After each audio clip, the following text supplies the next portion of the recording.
पिछले दिनों देश की राजधानी दिल्ली में स्थित प्रख्यात विश्वविद्यालय जेएनयू में दीवारों पर ब्राह्मणों और वैश्यों को भारत छोड़ने के संदेश लिखे गए थे।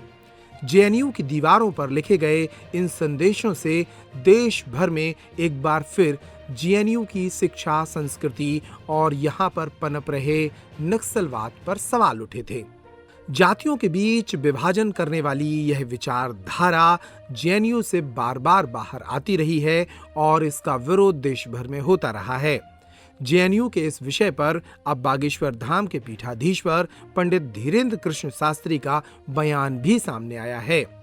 दमोह में चल रही श्री राम कथा के दौरान पत्रकारों से रूबरू होते हुए पंडित धीरेन्द्र कृष्ण शास्त्री ने कहा कि जेएनयू की दीवारों पर ब्राह्मणों और वैश्यों को भारत छोड़ने के जो संदेश लिखे गए वो सिर्फ दो जातियों को टारगेट कर नहीं लिखे गए, बल्कि बारी-बारी से देश की सनातन संस्कृति को खंडित करने की कोशिश की गई है।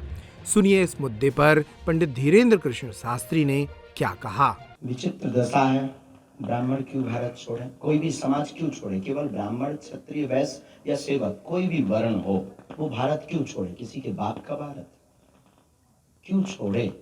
आप जो लिखने वाले हैं उनको भारत छोड़ना चाहिए। अच्छा छोड़े भी तो कहाँ जाए वो हमें देश बता दें। केवल ब्राह्मण की बात नहीं है, उन्होंने ब्राह्मण, क्षत्रियों को, वैश्यों को आज टारगेट किया है। कल वो एक एक करके सबको भारत से छोड़ने के लिए कहेंगे और एक दिन वही बात हम जो बहुत पहले से चिल्ला रहे हैं कि उनका अधर्मियों का राज हो जाएगा। जो वो चाहते हैं अनेक कंट्रियों में जो उन्होंने किया है वही भारत में करेंगे। ये सोची समझी साजिश है, इसके लिए जागना पड़ेगा। आपसी वैमनस्यता, जातिवाद की दूर करनी पड़ेगी और सभी जातियों को एक होकर के हिंदू एकता का नारा देना पड़ेगा।